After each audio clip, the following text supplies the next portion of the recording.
Well, Chris, thanks for the update this morning. We'll check in soon again a little bit later in the newscast to see how the roads are looking. We appreciate it. Also in Travis County EMS, they're reporting that they've covered at least 9 crashes, maybe more so far this morning. Let's go ahead and talk with EMS Captain Darren Noak. And what crashes are you working at right now? Sure, no problem. It's Captain Darren Noak, Austin Travis County EMS. We have multiple incidents working right now.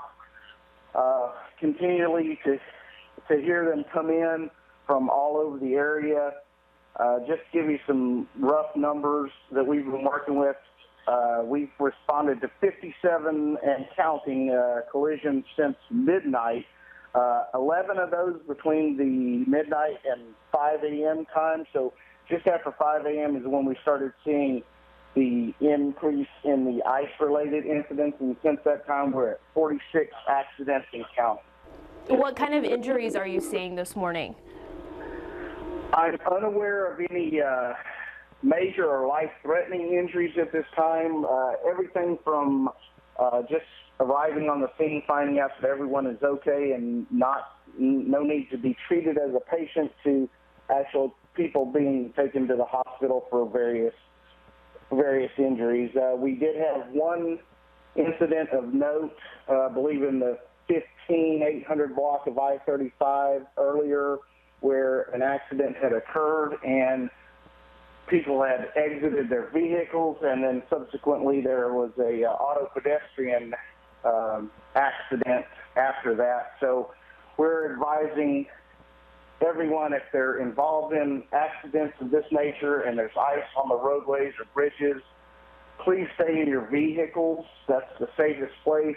Stay in your vehicles until first responders arrive, and then follow their instructions. They'll have some special equipment that they can utilize to get to the accidents and to maneuver around the accidents.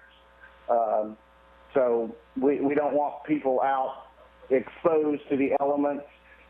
You subject yourself to other cars sliding on the ice and becoming an auto pedestrian statistic, or you could slip on the ice yourself and cause any kind of other injuries based on the fall. How are response times this morning with so many crashes, 57 since midnight? When people do make a 911 call and need that help, do they need to wait for a few minutes? Well, yes, we're going to have to be patient. I mean, obviously EMS is doing everything we can to fulfill all of our requests. We always prioritize our calls, so the higher priority calls are going to get ambulances diverted to them away from lower priority calls.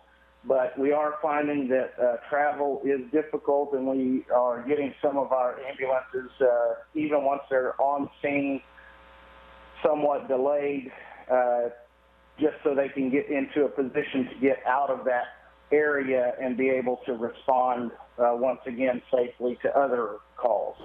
Very dangerous out there this morning. Darren Noak with Austin Travis County EMS, thank you for your time.